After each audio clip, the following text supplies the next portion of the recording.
kanina na sa inyong mga anak o mga naging bunga sa pangangaral ni Apostol Pablo. Kapatid na Romel, sino pong mga Hudyo at mga Hintil ang tumanggap po ng Espiritu Santo? Saan po ba sila kabilang? Madali silang makilala, kapatid na Glenn. Ganito ang mababasa nating pagtuturo ng Biblia sa atin. Sa unang Korinto, sa 12, ang talata ay 13.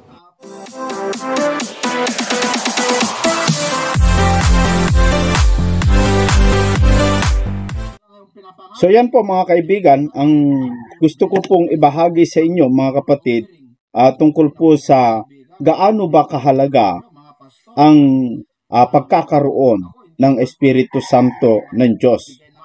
Kung gaano ito kahalaga sa isang mananampalataya. Sapagkat ang Espiritu Santo po mga kaibigan ay mahalaga sa mga tao na sumusunod sa Diyos na kailangan meron sa Kanya. Pero ang tanong, sino ang binigyan o sino ang dapat magkaroon ng Espiritu Santo? Mayroon po akong ipapakita sa inyo video po ng mga ministro ng INC, mga kaibigan, na kung saan sila po ay magtuturo tungkol po sa Espiritu Santo ng Diyos, kung gaano po ito kahalaga para sa mga mananampalataya. So narito po mga kaibigan ang video ng mga iglesia ni Kristo.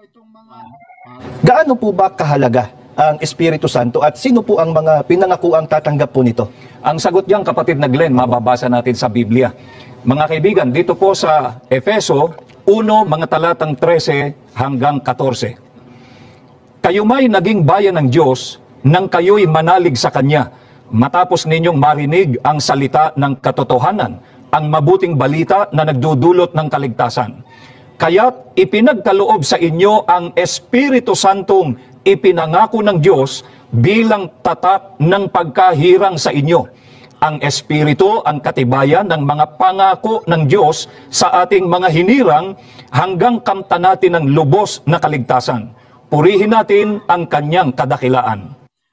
Mga kaibigan, ang Espiritu Santo na ipinangako ng Panginoon Diyos ay tatak ng pagkahirang. Kung napansin po ninyo mga kaibigan, yung sinabi niya doon sa binasa niya doon sa 1:13 ng Efeso, ang tatak daw ay ang Espiritu Santo. Tandaan nyo yan mga kaibigan.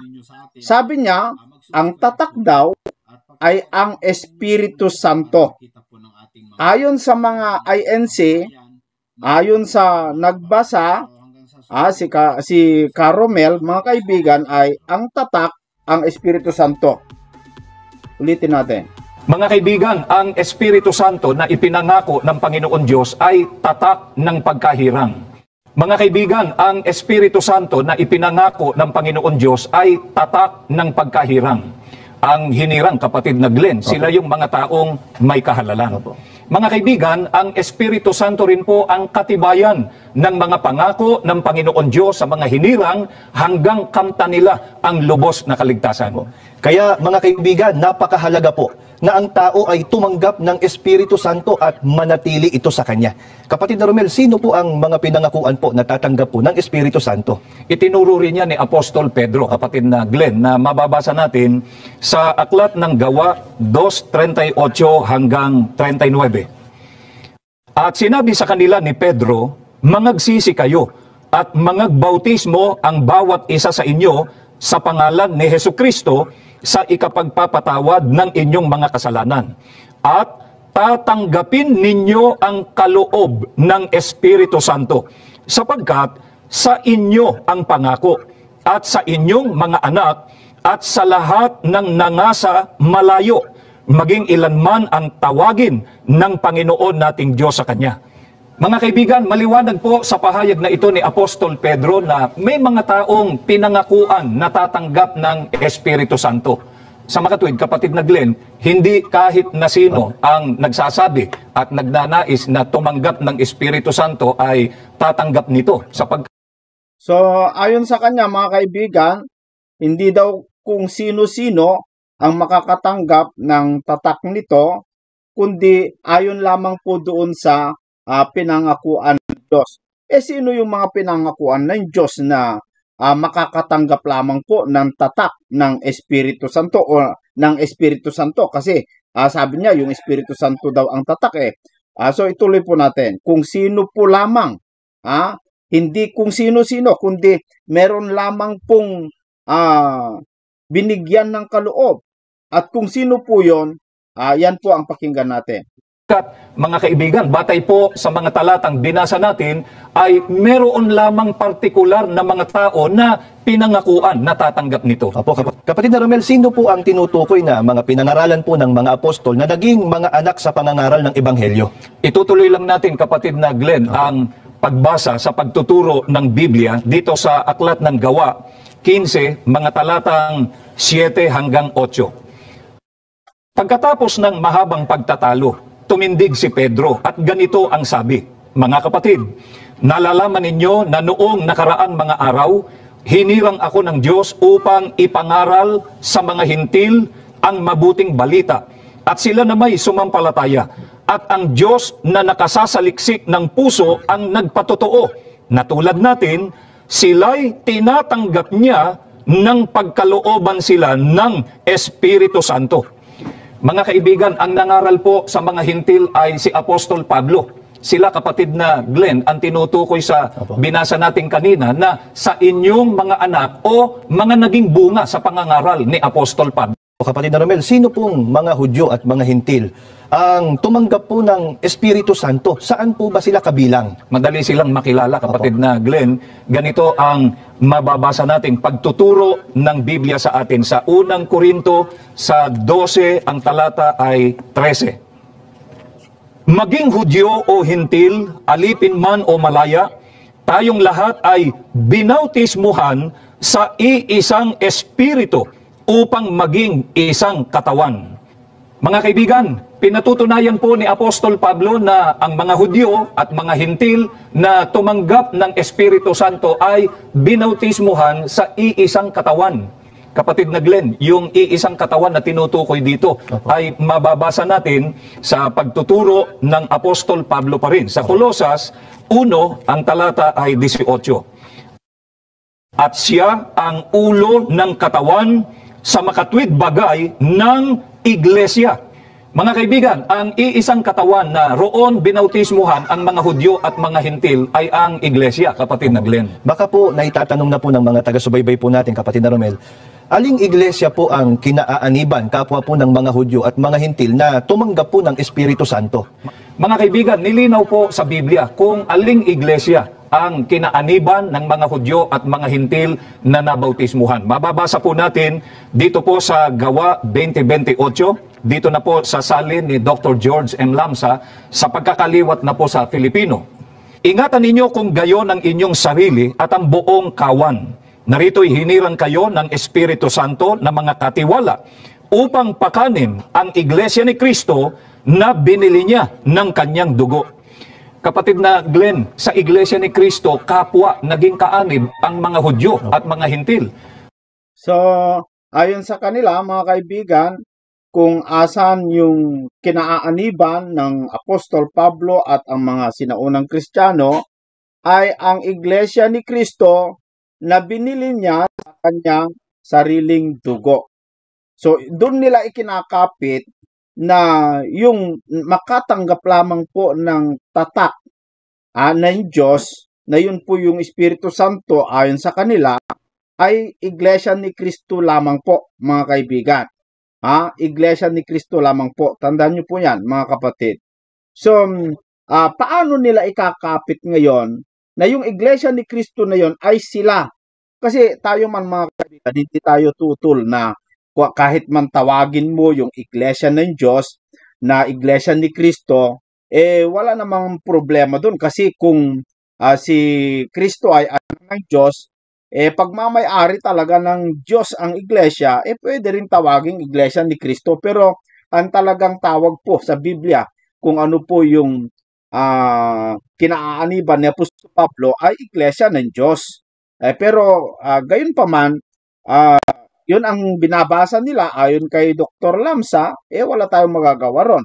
Pero ang tanong, paano nila ikakapit ngayon sa kanilang relihiyon na o sekta na yung Iglesia ni Cristo na kanilang nabasa sa Biblia ay sila yon. Ituloy natin, mga kapatid. Sa makatwid, mga kaibigan, sa panahong Kristiyano, ang dalawa sa tatlong grupo na pinangakuan at tumanggap ng Espiritu Santo ay ang lahing Hudyo at Hintil na naging kaanib, kapatid na Glenn, sa Iglesia ni Cristo noong unang siglo. Opo. Subalit mga kaibigan, gaya po ng tinalakay na sa marami na nating pag-aaral, pinatutunayan po ng Biblia na ang Iglesia ni Cristo noong unang siglo ay natalikod sa pananampalataya. Okay, ayon sa kanilang mga kaibigan, yung Iglesia ni Cristo sa unang siglo na yun ay kinaaaniban ng mga Hudyo at mga Hentil ay natalikod. Ngayon, yung dalawa na yon natalikod, may lilitaw ngayon na isa na yung pangatlo. Sino po yon? Ayon sa kanila, sila daw yon. Paano nila ikapit? Ituloy natin. Gayunman, tandaan po natin na bukod sa dalawang naunang grupo ay mayroon pang isa na pinangakuan din na tatanggap ng Espiritu Santo, ang ikatlong bahagi o grupo. Kapatid na Romel, sino po ang ikatlong bahagi na pinangakuan din po na tatanggap ng Espiritu Santo? Balikan lang natin, kapatid na Glenn, yung binasa natin kanina, no? Yung Gawa 2:39. Opo. Mga kaibigan, babasahin po naman namin ang talatang yan. Sa isang salin po ng Biblia, sa Rio Translation, ganito po ang mababasa natin sa pagkakaliwat na po sa ating wika. Sapagkat sa inyo ipinangako ang kaloob, sa inyo at sa inyong mga anak, at sa lahat ng nasa malayong mga panahon at mga dako, maging ilan man ang tawagin ng Panginoon nating Diyos sa Kanya. Ayon po sa hula o paunang pahayag ng Diyos, sa pamamagitan po ni Apostol Pedro, ang ikatlong bahagi o pulutong na pinangakuang tatanggap ng Espiritu Santo ay ang nasa malayong dako at nasa malayong panahon, kapatid na Glenn. Opo, kapatid na Romel, unahin po nating alamin. Alin po yung malayong dako na tinutukoy? Ganito ang sagot ng Biblia, kapatid na Glenn. Opo. Basahin natin yung kaugnay na hula. Dito po, mga kaibigan, sa aklat ng Isayas 43, ang talata po ay 5 sa salin ni James Moffat sa pagkakaliwat na po sa ating wika. Mula sa malayong silangan, dadalhin ko ang iyong lahi at mula sa malayong kanluran, titipunin kita.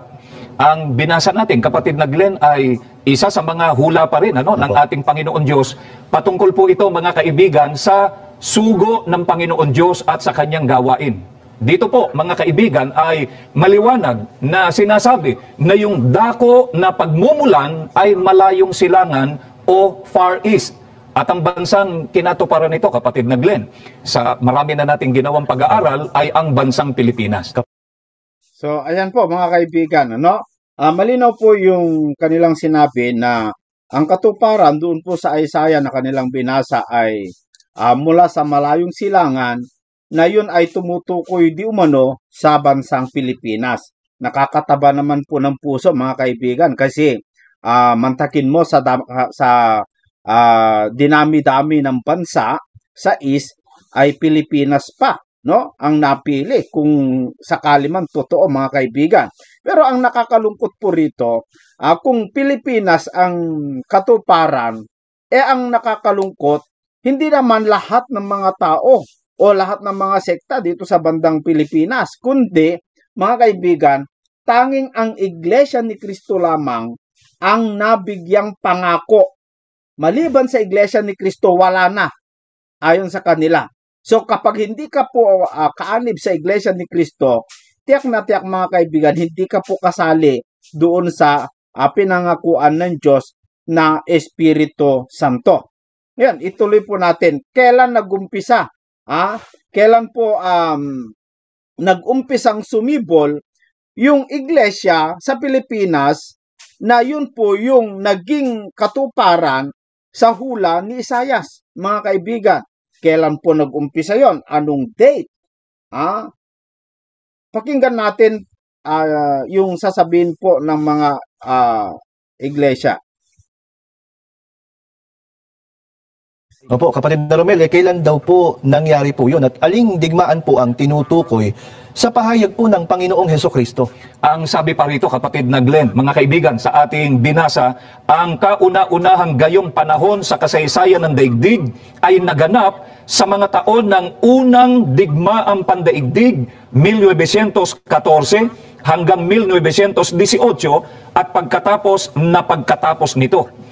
Kung gayon, mga kaibigan, ang pagsiklab po ng unang digmaang pandaigdig noong July 27, 1914 ay palatandaan po na ang panahon ng mundo ay nasa mga wakas ng lupa na. Sa panahong ito ng mga wakas ng lupa, itinakda po ng Panginoon Diyos ang pagtawag sa kanyang sugo at ang pagbangon ng huling gawain o ang pagtawag niya sa huling salit-saling lahi ng mga tao na bibigyan ng Panginoon Diyos ng karapatang dumyo sa Kanya. Ang tanong, sino yung kanyang inutusan upang magtayo noong July 27, 1914?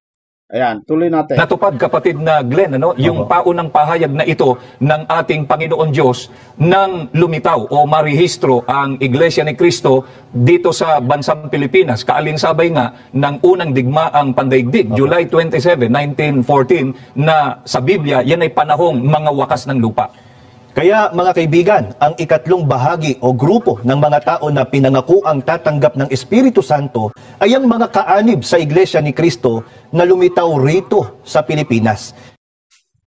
Yan, maliwanag, mga kaibigan, yung Iglesia ni Cristo, yun po yung lumitaw noong 1914, kaalinsabay, sabi nila, sa panahon ng unang pagsiklab ng gera na noong 1914. Ito, ituloy po natin, mga kaibigan.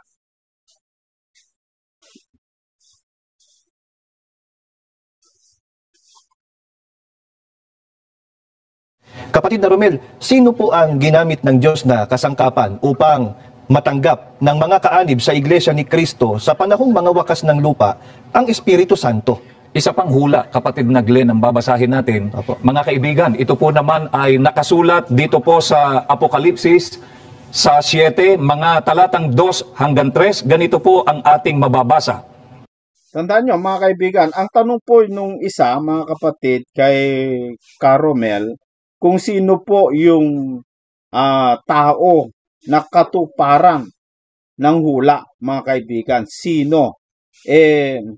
Mayroon din daw mga hula, ayon doon sa Apokalipsis 7:2, na kung saan, mga kaibigan, ito yung katuparan ng isa pang hula kung sino yung tinutukoy na tao na naging katuparan upang magtayo doon sa ikatlong bahagi ng iglesia. At nakita ko ang ibang anghel na umaakyat mula sa sikatan ng araw, na taglay ang tatak ng Diyos na buhay. At siya'y sumigaw ng tinig na malakas sa 4 na anghel na pinagkaloobang maipahamak ang lupa at ang dagat, na nagsasabi, "Huwag ninyong ipahamak ang lupa kahit ang dagat, kahit ang mga punong kahoy, hanggang sa aming matatakan sa kanilang mga noo ang mga alipin ng ating Diyos." Ang sabi sa hula na binasa natin, kapatid na Glenn, ay nakita ko ang ibang anghel. Apo. Mga kaibigan, ang terminong anghel ay tumutukoy po sa tungkulin o gampanin, na ang katumbas ay sugo, batay po sa Young's Literal Translation. Kaya ito po, mga kaibigan, ay hula sa sugo ng Panginoon Diyos mula sa sikatan ng araw o silanganan, na ang kinatuparan po ay ang bansang Pilipinas. Ang sugo na hinuhulaan dito, kapatid na Glenn, ay ang kapatid na Felix Manalo. So yan po, mga kaibigan, malinaw po yung kanilang sinabi, bagamat doon po sa kanilang binasa sa Revelation chapter 7 verse 1 hanggang 3, wala namang sinabi na si Felix Manalo. Pero ang pakahulugan nila, yun daw anghel, ang ibig daw sabihin ay sugo, sugo, mga kaibigan. So hindi anghel, ayon sa kanila, hindi anghel, kundi sugo. Yung nagtatatak mula sa sikatan ng araw, yun ay sugo na yun daw ay ang si Felix Manalo, mga kaibigan. Pero doon po sa Revelation, titignan natin mamaya kung sino talaga yung nakahawak ng tatak ng Diyos na pinakahulugan nila na Iglesia ni Cristo daw at yun daw ay si Felix Manalo. Sa mga SDA, mga kaibigan, ay sila din daw yung katuparan ng hula na yun So, ibig sabihin, ang kinam na lang mga kababayan, no? Sa SDA, ganun din ang sabi nila na ganun din ang sinabi nila na yung magtatatak daw SDA dahil sila daw yung huling nalabi sa binhi ng babae. O ngayon, mga kaibigan, ituloy muna natin ito. Kung paano po ang gagawin ni Felix Manalo bilang anghel sa sikatan ng araw. Ano gagawin niya, mga kaibigan? Tuloy natin. Sapagkat siya po ang nangaral, mga kaibigan, tungkol sa Iglesia ni Cristo na kanyang ipinarehistro sa Pilipinas noong July 27, 1914 o panahong mga wakas ng lupa. Mga kaibigan, batay po sa mga talatang binasa ng kapatid na Romel, ang patutuon ng hula tungkol sa sugo ng Diyos o sa kapatid na Felix Manalo ay taglay niya ang tatak ng Diyos na buhay. Kung gayon, ang gawain po ng sugo at ng mga katulong niya sa gawain ay pagtatatak sa mga alipin ng Diyos. Kapatid na Romel, alin po ba yung tinutukoy na tatak at papaano po ang pagtatatak? Bayaan natin. So, ang tanong, mga kaibigan, kung alin po yung tatak, no? Alin po yung tinutukoy na tatak at paano ito itatatak o paano yung pagtatatak, mga kababayan. Pakinggan po ninyo, no? Kanina sinabi niya ni Caromel, sinabi niya kanina na yung tatak ay ang Espiritu Santo. Ngayon, pansinin po ninyo mabuti, mga kaibigan. Pakinggan natin. Biblia ang patuloy na magpaliwanag, kapatid na Glenn. Mga kaibigan, ang sagot mababasa po natin sa aklat ng Efeso 1, mga talatang 13 hanggang sa 14. Nasa kanya kayo rin naman, pagkarinig ng aral ng katotohanan ng ebanghelyo ng inyong kaligtasan. Nasa kanya rin naman, mula nang kayo'y magsisampalataya, ay kayo'y tinatakan ng Espiritu Santo na ipinangako, na siyang patotoo sa ating mana hanggang sa ikatutubos ng sariling pag-aari ng Diyos sa ikapupuri ng kanyang kaluwalhatian. Mga kaibigan, ayon po sa Biblia, ang tatak ay ang Espiritu Santo na ipinangako. Mga kaibigan, ayon po sa Biblia, ang tatak ay ang Espiritu Santo na ipinangako. Ang pagtatatak ay pangangaral po ng Ebanghelyo. Yun. So, ayon sa kanyang binasa, ang tatak daw, sabi niya, ay ang Espiritu Santo. Tandaan nyo, mga kaibigan, ang tatak daw ay ang Espiritu Santo. Pero kung paano ang pagtatatak ay sa pangangaral ng Ebanghelyo. Alam nyo, napapaisip ako Sabi niya, yung tatak daw, Espiritu Santo. Kung paano ang pagtatatak sa pamamagitan ng pangangaral. So, ibig sabihin, yung Espiritu Santo, yun yung aral. Ayon sa kanya. No? Ulitin ko. Ang tatak daw ay ang Espiritu Santo. Pansinin po ninyo, mga kaibigan. Espiritu Santo daw ang tatak. At kung paano ang pagtatatak sa pamamagitan ng pangangaral. Sa makatuwid, kung yung Espiritu Santo ang tatak at kung paano ang pagtatatak ay yung pangangaral, si Felix Manalo ang mangangaral, mga kaibigan, medyo hindi ba kayo nalilito, mga kapatid? Kasi hindi po yung Espiritu Santo ang tatak. Hindi yung Espiritu Santo ang tatak. Ang tatak, yung aral. Pwede yon. Kasi aral yung itatatak. Pero hindi po Espiritu Santo ang tatak. kundi yun po yung magtatak ayon sa Biblia, mga kaibigan. Nakuha niyo po ba, mga kapatid, yung gusto kong ipunto? Ang magtatatak, ang Espiritu Santo. Ang tatak ay yung aral. Hindi si Felix Manalo ang magtatatak. Ayon sa kanyang sinabi na si Felix Manalo daw ang magtatak. Ituloy muna natin bago natin bigyan ito ng linaw. Mga kaibigan, ayon po sa Biblia, ang tatak ay ang Espiritu Santo na ipinangako. Ang pagtatatak ay pangangaral po ng Ebanghelyo. Ang matatatakan, yung mga nakarinig, kapatid na Glenn, ng pangangaral at sumampalataya sa aral na itinuro ng sugo. Ayan. Ang matatatakan daw ay yung pinangaralan ng sugo na walang iba kundi si Felix Manalo, na siya daw ang nakahawak doon sa taglay-taglay niya daw yung tatak ng Diyos mula sa sikatan ng araw. Sa mga tuwid, si Felix Manalo para sa mga INC, siya yung nagtatatak. Pero magulo mga kaibigan, kasi nung una sabi niya ang Espiritu Santo ang tatak. Pagkatapos sinabi niya yung kung paano daw ang pagtatatak ay sa pamamagitan ng pangangaral. Si Felix Manalo ang magtatatak. Kung ganon, kung kukunin mo ng magulo nilang paliwanag, sa makatuwid, si Felix Manalo panggagalingan ng Espiritu Santo na kanyang itatatak. Kung ganon. Pero mali mga kaibigan hindi manggagaling kay Felix Manalo yung tatak na sinabi niya Espiritu Santo daw. At yung aral, kung sino yung natatatakan, ay yung mga nakarinig sa aral o ipinangaral ni Felix Manalo mula noong 1914 hanggang ngayon. So, ibig sabihin, nagtatatak pa sila hanggang ngayon mula noong July 27, 1914, yun yung umpisa na kanilang pagtatak hanggang ngayon hindi pa natapos. Kasi kasalukuyan pa lang sila nagtatatak, mga kaibigan.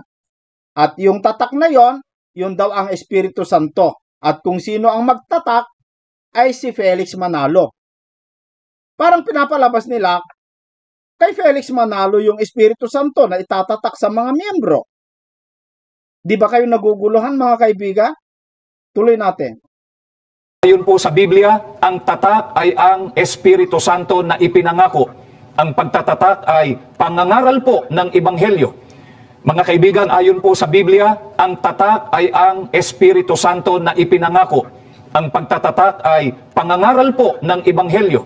Ang matatatakan, yung mga nakarinig, kapatid na Glenn, ng pangangaral at sumampalataya sa aral na itinuro ng sugo. Sa makatuwid, mga kaibigan, ang pinangaralan po ng sugo at ng mga katulong niya na sumampalataya at nabautismuhan sa Iglesia ni Cristo, sila ang tatanggap ng kaloob na Espiritu Santo. Opo.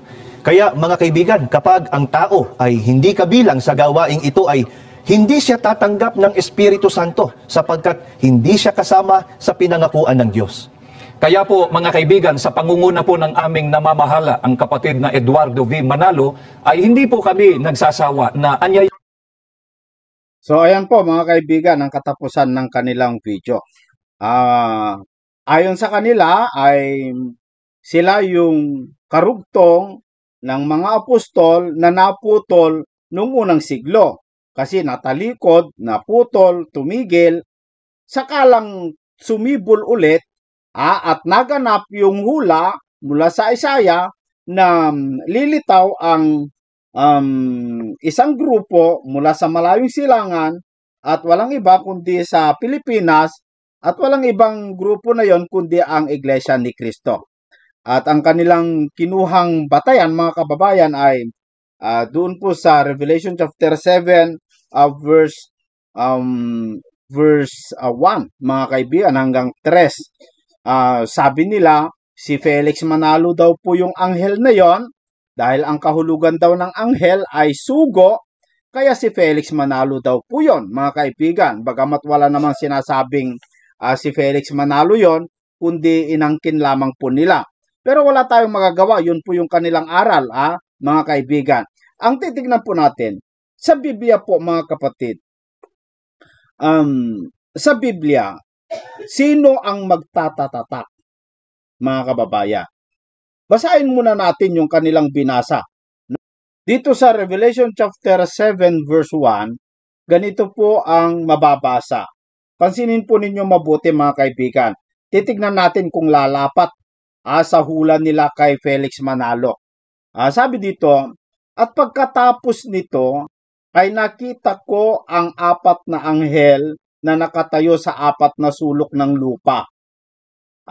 Sabi ni Juan, meron daw siyang nakita 4 na anghel na kung saan nakatayo sila doon sa 4 ng sulok ng lupa. Ano ginagawa nung 4 na anghel? Na pinipigil ang 4 na hangin ng lupa. Bakit? Upang wag humihip ang hangin sa lupa o sa dagat man o sa anumang punong kahoy.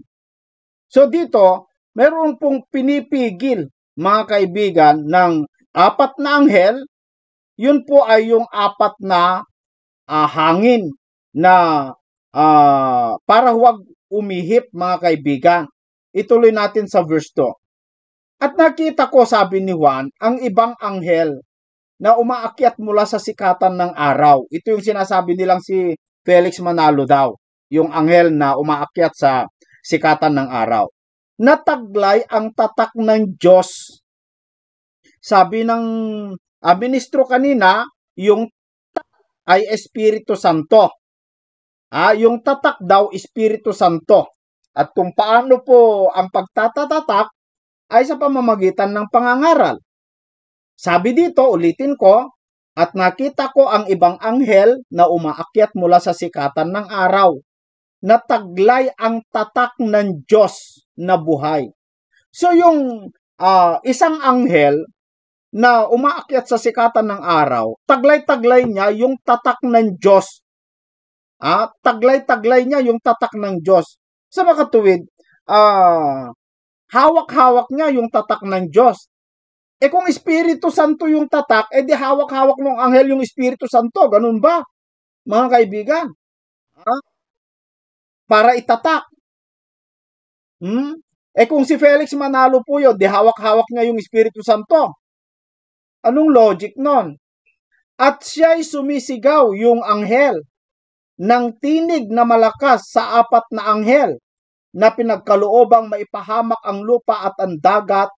So yung 4 na anghel pala na pumipigil doon sa 4 na hangin, yung 4 na hangin, merong kakayahan na ipahamak ang lupa at ang dagat, pati punong kahoy.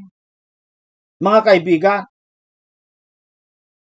sa makatuwid, kapag napakawalan po itong 4 na hangin na ito, mapapahamak na po mundo. Pero dahil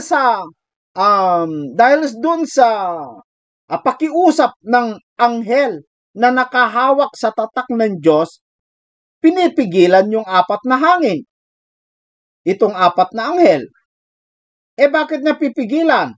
Sa verse 3, na nagsasabi, huwag ninyong ipahamak ang lupa, kahit ang dagat, kahit ang mga punong kahoy, hanggang sa aming matatakan.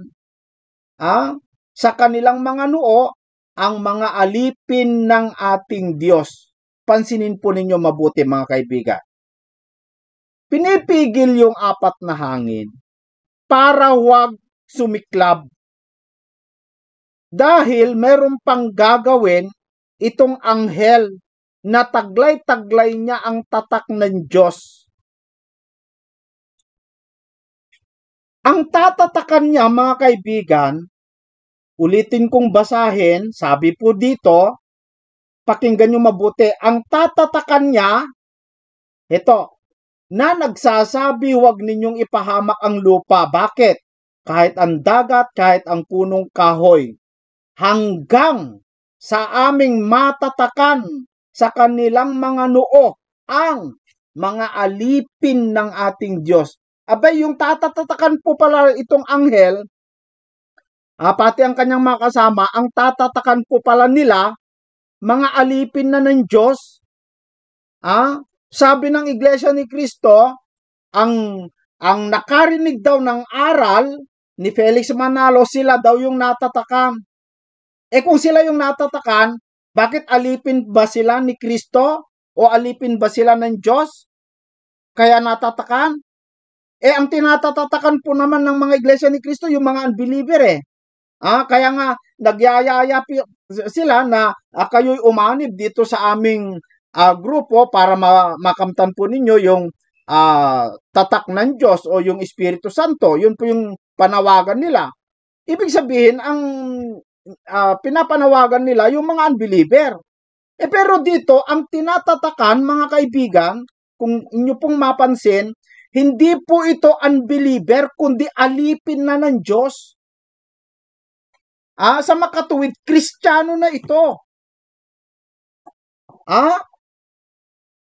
Na nagsasabi, huwag ninyong ipahamak ang lupa, kahit ang dagat, kahit ang mga punong kahoy, hanggang sa aming matatakan sa kanilang mga noo ang mga alipin ng ating Diyos.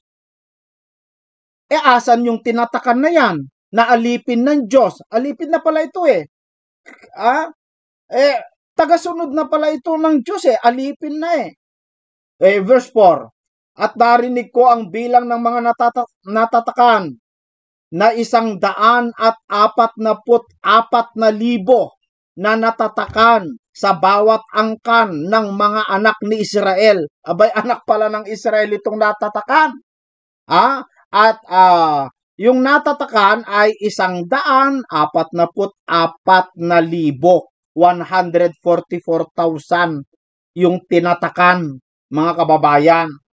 Kung Iglesia ni Cristo yung natatakan, ilang milyon ng Iglesia ni Cristo, ayon sa kanila, 2 milyon na yata di sumobra na, mga kapatid. Sino itong mga natatakan? Ano ang karakter nila? Tignan niya natin, mga kaibigan, dito sa chapter 14. Sa chapter 14 ng Revelation, umpisan po natin dito sa verse 1. At tumingin ako at narito ang kordero ay nakatayo sa bundok ng Sion. At ang kasama niya ay 144,000. May pangalan niya at pangalan ng kanyang ama na nasusulat sa kani-kaniyang noo. Aba, kasama ni Kristo yung 144,000 natatakan daw. Yun daw ay galing sa mga angkan ng Israel. Ano sila, mga kaibigan? Sabi po dito sa verse 3, at sila'y nangaawitan, yung mga natatakan, na waring isang bagong awit sa harapan ng luklukan at sa harap ng 4 na nilalang na buhay at ang matatanda. At sino man ay hindi maaaring matuto ng awit kundi ang 144,000 lamang sa makatuwid ay siyang mga binili mula sa lupa. Ayan. Binili mula sa lupa, mga kaibigan. Ang mga ito'y ang hindi nangahawa sa mga babae, sapagkat sila'y mga malilinis, at ang mga ito'y ang nagsisisunod sa kordero saan man siya pumaroon. Ang mga ito'y ang binili sa binili sa gitna ng mga tao na maging mga pangunahing bunga sa Diyos at sa kordero. Verse 5. At sa kanyang bibig, at sa kaniyang mga bibig ay walang nasumpungang kasinungalingan. Sila'y mga walang dungis. Abay, yung mga natatakan, mga kaibigan, walang nasumpungang kasinungalingan sa kanilang bibig. Walang dungis na nakita sa kanila. Sa mga iglesia ni Kristo, ano po yung sinasabi po ng kanilang puno sa kanilang mga ministro? Pakinggan natin.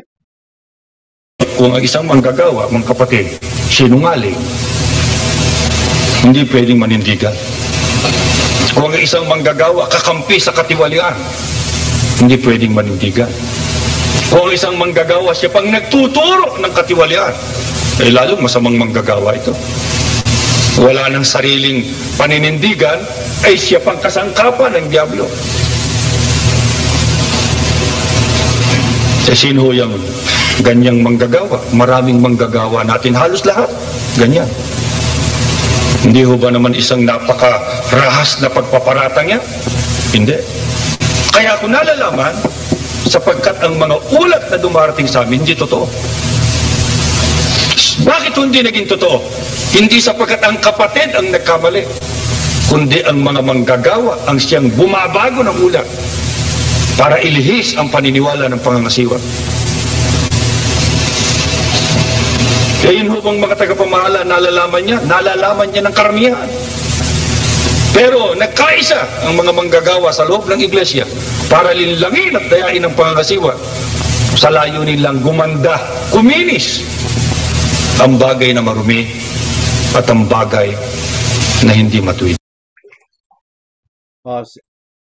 Kayo na ang humusga, mga kaibigan, no? Kayo na po ang humusga kung sino yung mga natatakan ng Iglesia ni Kristo.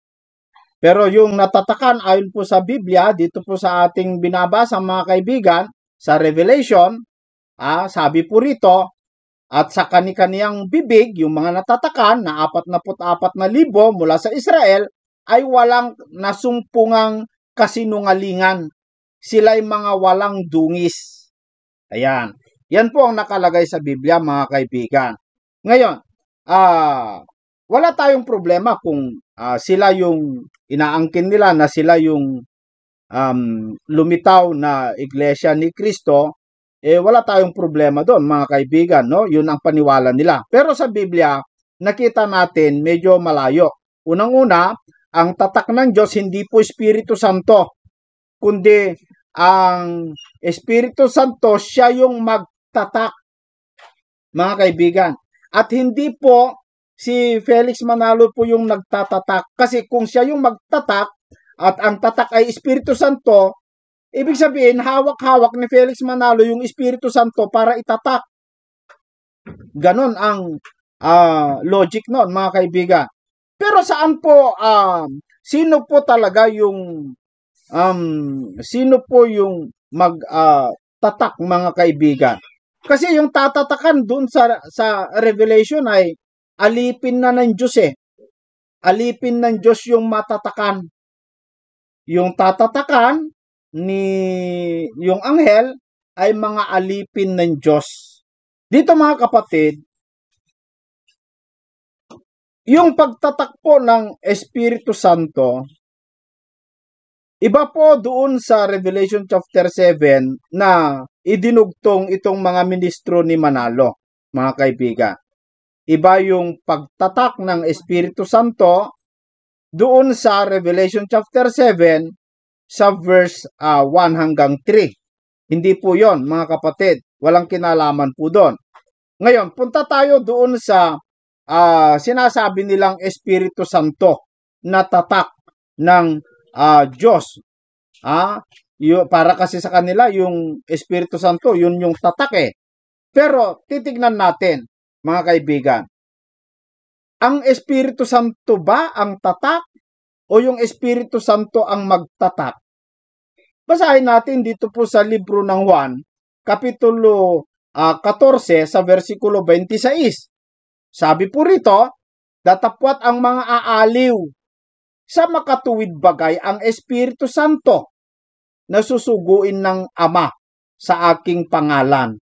Saan daw manggaling yung Espiritu Santo? Sa Ama, susuguin ng Ama. Ano gagawin ng Espiritu Santo? Siya ba yung tatak? Siya ang magtuturo sa inyo ng lahat ng mga bagay at magpapaalaala ng lahat na sa inyo'y aking sinabi. Maliwanag naman mga kaibigan, no? Na yung Espiritu Santo daw, siya yung magtuturo sa lahat ng mga bagay. Dito po sa chapter 16, sa verse 13, ganito po ang sinasabi ni Kristo. Gayunmay, kung siya, ang Espiritu ng katotohanan, ay dumating, ay papatnubayan niya kayo sa buong katotohanan, sapagkat hindi siya magsasalita ng mula sa kanyang sarili, kundi ang anumang bagay na kanyang marinig. Ang mga ito ang kanyang sasalitain at kanyang ipahahayag sa inyo ang mga bagay na magsisidating. So, ang Espiritu Santo, hindi siya yung tatak, kundi siya yung magtatak. Yung idinugtong ng mga iglesia ni Manalo para mapalusot lamang po nila na sila daw yung karugtong o sumibol na iglesia ni Kristo dito sa Pilipinas, ay yung Revelation chapter 7, hindi naman ito karugtong yung Revelation, kasi doon po sa Revelation chapter 7, ang magtatak po doon, anghel, at ang tatatakan niya, mga kaibigan, ay yung mga alipin ng Diyos, at hindi Espiritu Santo ang itatak. Pangalan ng Diyos at ng Kristo ang itatak sa noo. Mga kaibigan, pangalan ng Ama at ng Anak ang kanilang itatak. Itong anghel yung magtatatak doon, hindi Espiritu Santo. Kasi kung Espiritu Santo yung tatak, doon sa Revelation chapter 7, verse 3, lumalabas, yung anghel, hawak-hawak niya yung Espiritu Santo. Ganon. Pero iba yung Espiritu Santo, ayon dito sa ating binabasa, na sinasabi ng mga ministro, siya yung tatak, hindi kundi siya yung magtatak o mangaral. Ngayon, ang katunayan sa Efeso, mga kaibigan, Efeso Kapitulo 4 sa versikulo 30, ganito ang sinasabi, at huwag ninyong pighatiin. Alin? Ang Espiritu Santo ng Diyos. Bakit? Nasa Kanya kayo'y tinatakan. Nasa Kanya, sa Espiritu Santo, kayo'y tinatakan. Hanggang kailan? Hanggang sa kaarawan ng pagkatubos. Yung Espiritu Santo, siya yung magtatak, hindi si Felix Manalo. Yung Espiritu Santo yung magtatak, mga kaibigan. Kung alin ang tatatakan niya, yung mga tao, hindi lang iglesia ni Kristo. Kailan sila natatakan? Kapitulo 1, versikulo 13, na kanilang binasa, mga kapatid. Nasa Kanya kayo rin naman, umpisa natin sa 12, upang tayo'y maging kapurihan ng Kanyang kaluwalhatian. Tayo'y nagsisiasa ng una kay Kristo. Yan. Nasa Kanya'y kayo'y rin naman, pagkarinig ng aral ng katotohanan na ipinangaral ni Kristo, ng Ebanghelyo, ng iyong kaligtasan, nasa Kanya rin naman, mula nang kayo'y magsisisampalataya, ay kayo'y tinatakan ng Espiritu Santo na ipinangako.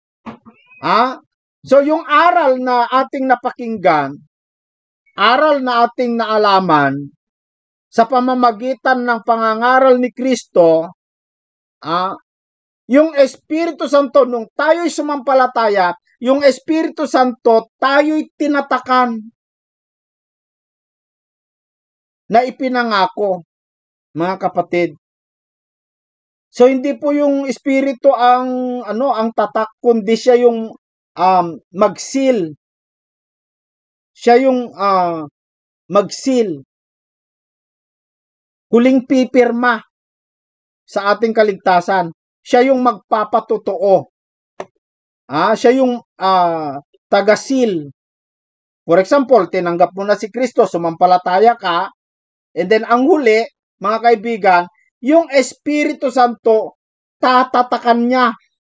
Siya yung magpapatotoo kasi siya yung katibayan. Dito sa Roma, Kapitulo 8, sa versikulo 16, ganito po yung ating mababasa. Ang Espiritu rin ang nagpapatotoo kasama ng ating espiritu na tayo'y mga anak ng Diyos. So yung espiritu yung magpatotoo, siya yung magpapatibay doon sa ating kaligtasan. For example, napakinggan mo yung aral, naniwala ka at sumampalataya ka, sinunod mo yung aral. Ngayon, yung Espiritu Santo naman, siya yung mag-seal. Siya yung magpirma. Siya yung magpapatibay sa iyong kaligtasan.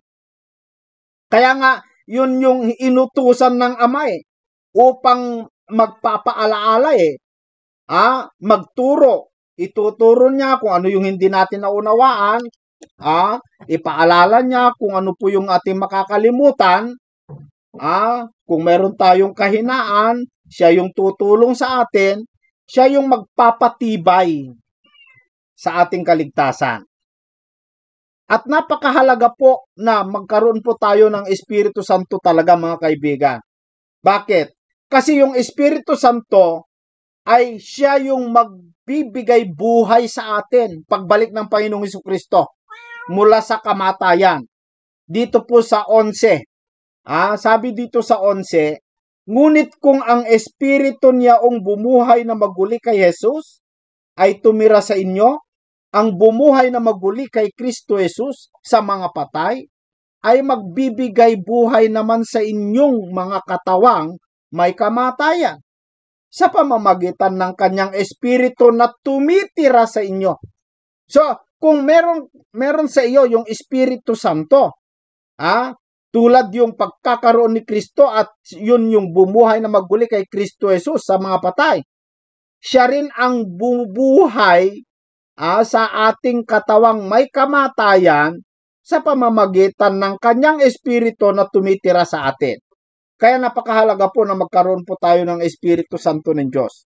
Dahil kung wala kang Espiritu Santo ng Diyos, walang bubuhay sa iyo.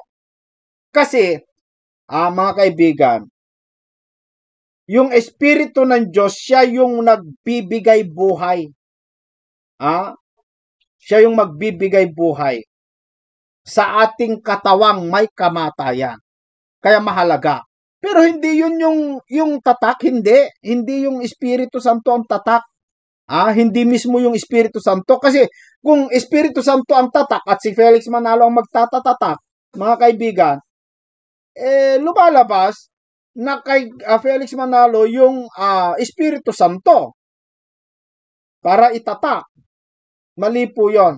At walang kinalaman dun sa Revelation chapter 7 verse 1 hanggang 3 yung Efeso chapter 1 verse 13 na binabasa po nila. Walang kinalaman doon. Ibang ano yon, ibang konteksto yon. Nakita naman natin kung sino po yung tinatakan ng anghel. Yung anghel po ang nagtatak doon. At ang tinatakan doon ay yung mga naligtas na kasi yun Kung ituloy mo lang basahin yung Revelation chapter 7 ay andun na sa langit yung mga Kristiyano Tatakan na lang Ibig sabihin, isusulat na lamang po yung pangalan kasi pangako po ng Diyos yun Na ang magtagumpay ay isusulat ko ang pangalan ko sa kanilang noo. Sabi. Ibang parte yon. Iba itong tinatalakay nila dito po sa Efeso, mga kaibigan, na aral. Na kung saan ang Espiritu Santo naman ang magtatak, hindi po ang kahit na sino. Hindi po kahit na sino, mga kaibigan. Walang kapangyarihan ng sino man na magtatak sa tao, kundi ang Espiritu Santo lang ng Diyos. Na kapag ikaw po ay pinangaralan at natanggap mo yung aral at sinampalatayanan mo, susunod dyan, tatatakan ka ng Espiritu Santo ng Diyos. Siya yung magpapatibay, mga kababayan. Siya yung magpapatibay sa iyong kaligtasan. Siya yung magpapatotoo. Siya yung magpapatotoo kasama ng ating espiritu, yung ating budhi. Kasi yung ating budhi, kung ating tatanggapin po yung aral ni Kristo, talagang isa buhay mo. At yung budhi mo, patutunayan na ikaw ay ligtas na sa pamamagitan ng pagbabago. Yung budhi mo. Kaya yun ang nagpapatotoo kasama ng Espiritu ng Diyos na ikaw ay anak ng Diyos, mga kaibigan. Hindi po tatak ang Espiritu Santo, hindi. Siya yung magtatak. Siya yung magtatak, mga kaibigan. Kaya nga, sinabi ni Kristo doon po sa mga alagad na kapag dumating po sa inyo ang Espiritu Santo, ay tatanggapin po ninyo ang kapangyarihan. Basahin natin, mga kaibigan. Dito po sa libro ng Acts, Kapitulo 1 sa versikulo 8, ganito ang sinasabi ng talata. Datapwat tatanggapin ninyo ang kapangyarihan. Tandaan nyo, ang tatanggapin ng Kristiyano ay kapangyarihan. Datapwat tatanggapin ninyo ang kapangyarihan. Kailan mo tatanggapin ang kapangyarihan? Pagdating sa inyo ng Espiritu Santo. At kapag dumating na ang Espiritu Santo, magkakaroon ka na ng kapangyarihan. Ano na ngayon ang gagawin mo? At kayo'y magiging mga saksi ko, sabi ni Kristo, sa Jerusalem at sa buong Judea at Samaria at hanggang sa kahuli-hulihang hangganan ng lupa. So magiging saksi ka ni Kristo. Kapag tatanggapin mo yung Espiritu Santo, magkakaroon ka ng kapangyarihan. Ano yung kapangyarihan na ibibigay ng Espiritu Santo, mga kaibigan? Ano yung kapangyarihan na ibibigay ng Espiritu Santo kapag dumating na sa iyo? At kapag dumating na, magkakaroon ka ng kapangyarihan, ikaw na ang magiging saksi o magpapatotoo hanggang sa kahuli-hulian ng lupa. Ano yung kapangyarihan na yon? Basahin natin dito po sa Roma 1:16. Kung ano po yung kapangyarihan na ibibigay ng Espiritu Santo. Sapagkat hindi ko ikinahihiya ang Ebanghelyo. Bakit? Sapagkat siyang kapangyarihan ng Diyos sa ikaliligtas ng bawat sumasampalataya. Unay sa Hudyo at gayon din sa mga Grego.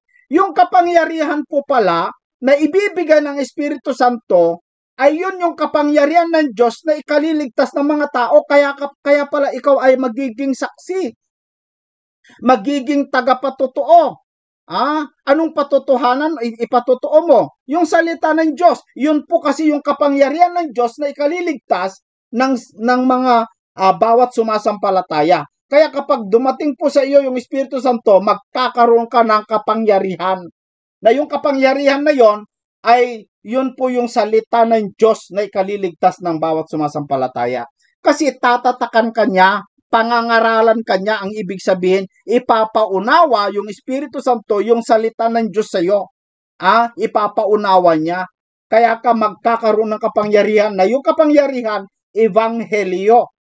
Kasi sabi ni Pablo, sapagkat hindi ko ikinahihiya ang Ebanghelyo, sapagkat siyang kapangyarihan ng Diyos sa ikaliligtas ng bawat sumasampalataya.